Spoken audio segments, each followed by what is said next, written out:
Hey YouTube, and thanks for watching Junkworks Garage. Well, today I'm working on the LG machine again here, and I'll be honest, I shot this whole video.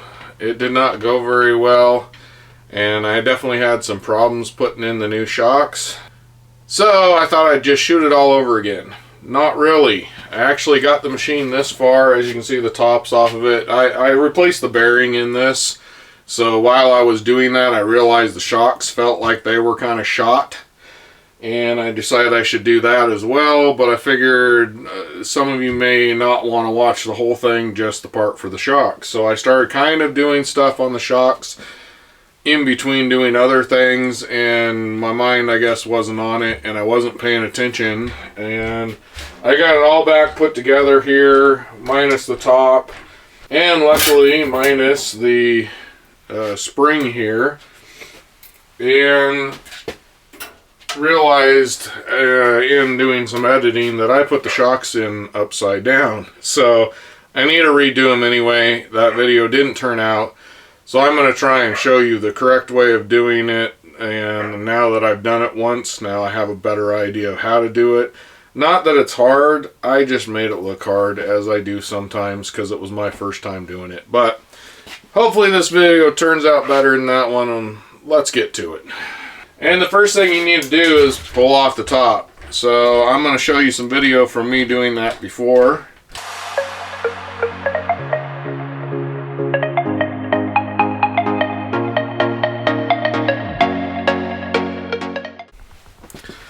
Alright, and then the next thing we need to do is go ahead and pull off the front here. And back in this corner right here, there's a screw we're going to pull out. It just is in there like that. Pull that out. There's a thing that says push. You push and it pulls out. Very easy. Set that to the side. And then you got two more screws right here and here. And they kind of more than just hold this on. They hold, there's a box back here that kind of all sets inside of. It kind of screws all that together and sandwiches it. Then when you're done with that, you got a couple of clips up here, but quite honestly, you just gotta carefully just kind of pull it forward and they will pop out. They aren't real clips. They're just kind of sit in three little holes up here, and that's all you need for this project. We'll just set that up there. For my other project, I ended up taking that out of there. Just a few clips if you really want to take it out. There's 3 clips behind here that you can get to fairly easy. Then we got the front of the machine. You're going to pull off the spring, which I'll show you that right now. I've been fighting this, remembering the guy told me something. Forgetting there's a spring right there that I'm sure the guy probably told me about. Pull that spring out of there. There we go. That's why I was fighting it so much. Luckily I don't think I hurt anything, and yet again I have another one of these if I need it. Wow, look at that. Amazing when you do things the correct way instead of fighting them. There's not a lot of videos on these out here, so I'll probably put this on its own video. And then we got 6 screws up top here.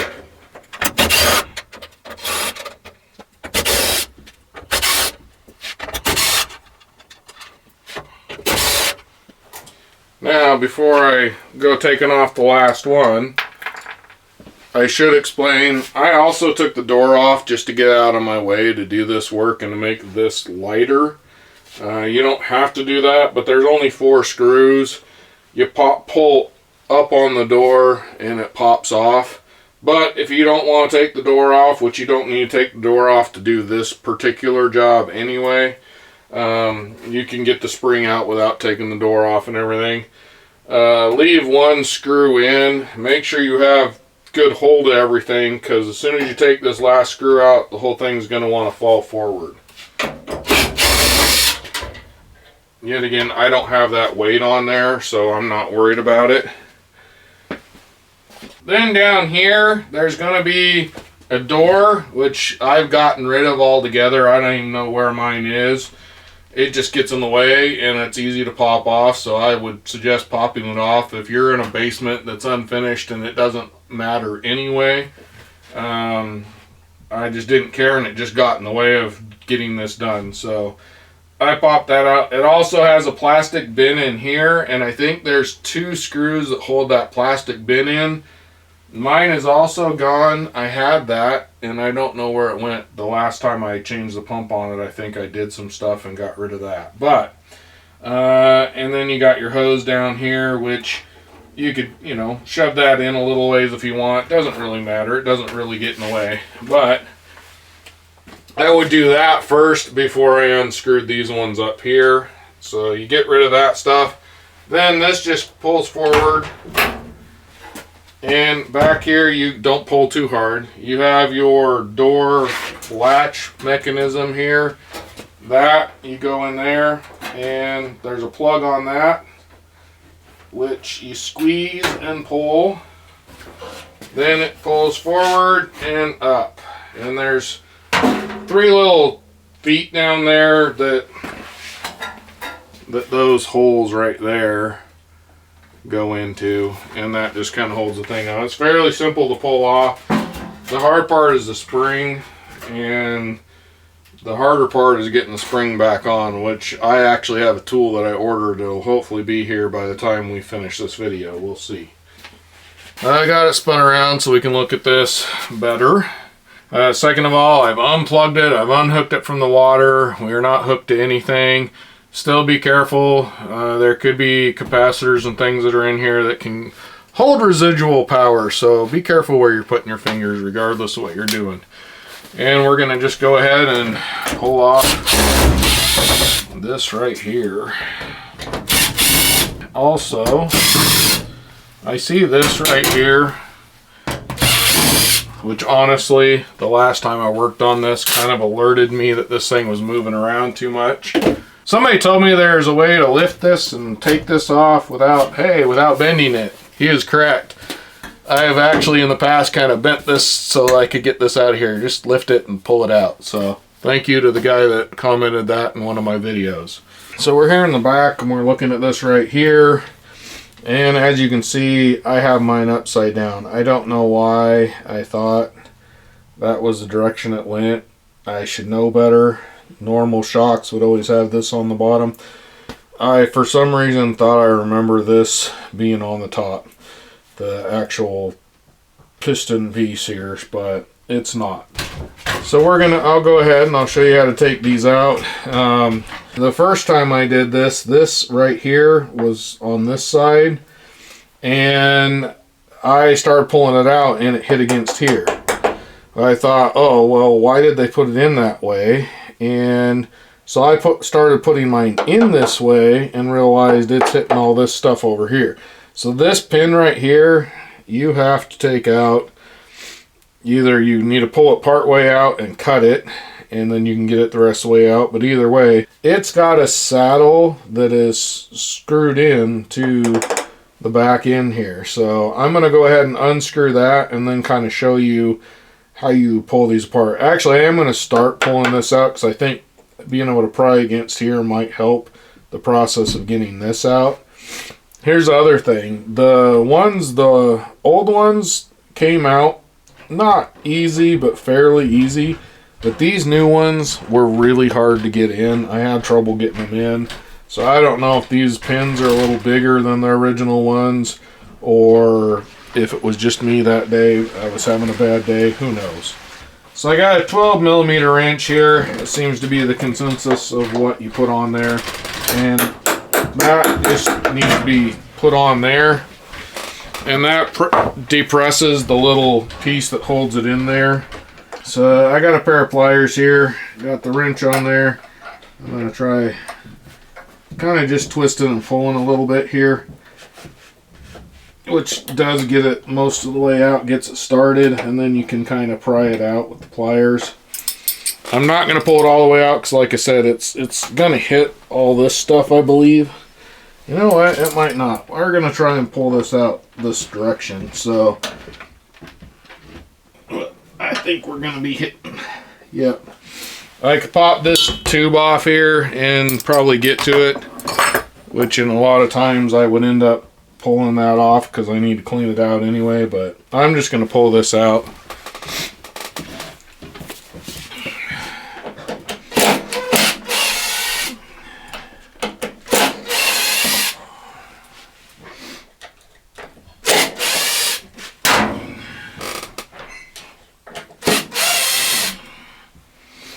And this thing is going to be sticky and full of junk. The lube stuff, which you're going to want to replace, but I already put lube on here, so I'm not going to replace it. And that's lube right there. It is damping grease. I will have a link for this below in the description. I will also have a link for the shocks that I got on Amazon in the description. There's some cheaper ones, but I ordered the cheaper ones up and I didn't trust that they would work, so I went with this set here, and these ones appear to be pretty good. So I'm going to pull that out. That comes off of there.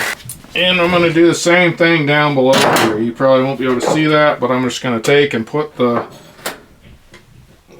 12 millimeter on there. Yeah. Grab with the pliers and just kind of start pulling on it. It's a fairly simple job. It's pretty self-explanatory.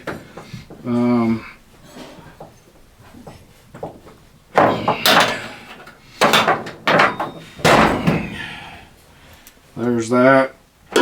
And there's that. I'm going to go ahead and flip mine around, and you just put them back in. It really isn't rocket science. I just got a little hammer here.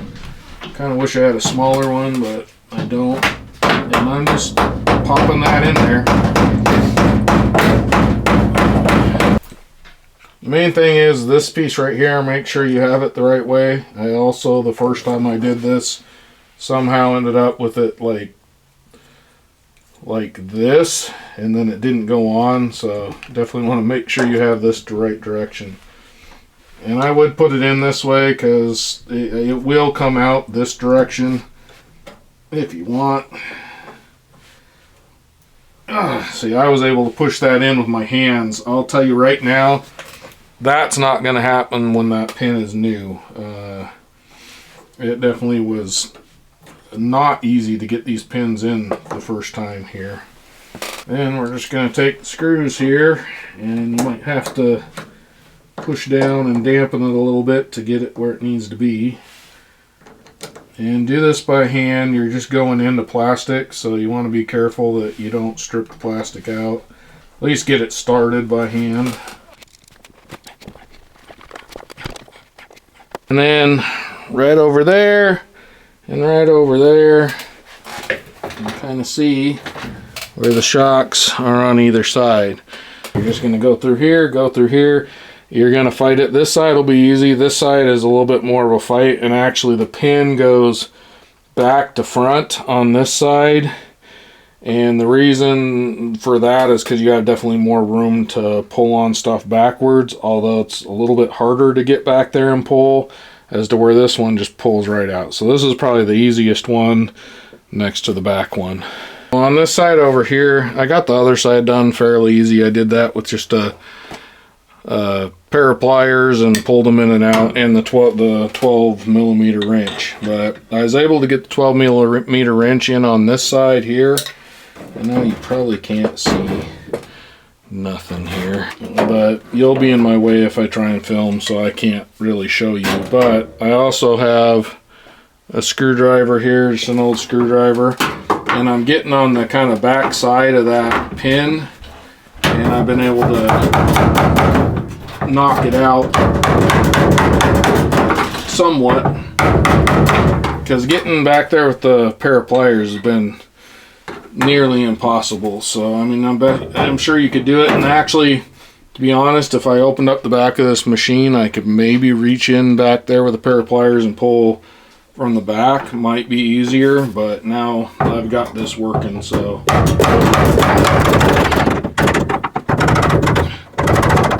Yeah, I have destroyed this brand new pin. Now I'm just gonna, got the tip still in there. Just pushing back on it with this now. Might be able to just push on it too. There we go. And then I hopefully can reach back here with my fingers maybe and pull it the rest of the way out. Yep. And there we go. That really did not want to go, and I busted that. I have one of the old pins that's still in good shape. I'll just reuse that, but you couldn't really see it.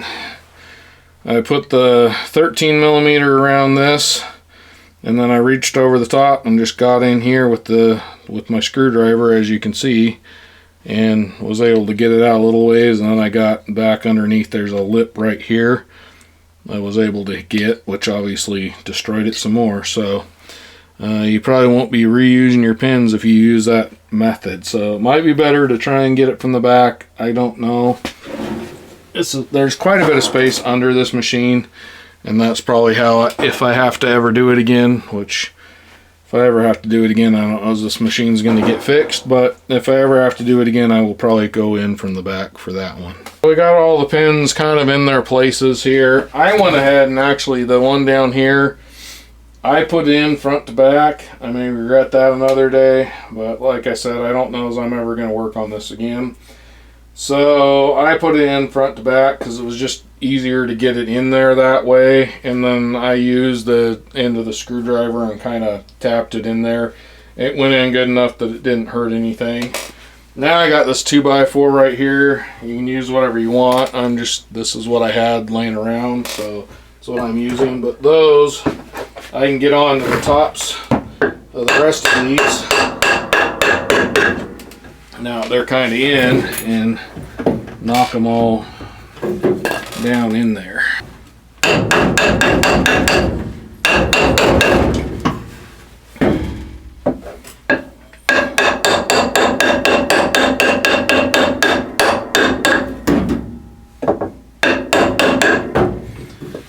And though that's definitely the easiest way to do that part of that.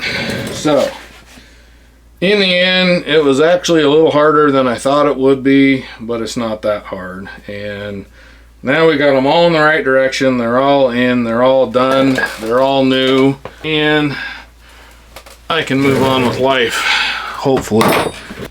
We're all said and done. I gotta put this back together. If you can pull it apart, you should be able to get it back together. I have several videos on this, including the reason I pulled this apart for the reason this time, which was doing the bearing for the drum here, which now is spinning well and not flopping all around like it was when I started. So if you want to see that, or several other videos, both on question and answer, which I'm gonna be doing after this video. And I have several other videos going through unclogging it, making it so it dries. This is one of the first machines you could buy, and we got a 4 model, and it was definitely a lemon. We've been having problems. There's a whole nother story behind that. But I have enough videos on this now that I'm making a playlist for this LG ventless combo washer dryer machine. There's another machine out there, I believe it's similar to or the same as, so I'll probably try and get both those names in there. But go check out my channel, go check out my playlist, and I have a playlist of all my different videos. I do automotive, DIY, homeowner, all different kind of thing, jack of all, master of none. And at the very end somewhere here, something will pop up that'll actually take you to the playlist for this particular machine. So if you stuck around to the end, hopefully you'll pop on that and go check out some other videos I have. I definitely have a couple of them that make this machine way easier to work on, so you don't have to do this when you need to do a pump, which if you have this machine, you will need to do several times. So without further ado, get out there and get your junk working. Thanks for watching Junk Works Garage, where I'm proud to say I'm a jack of all, and obviously master of none. You all have a good one.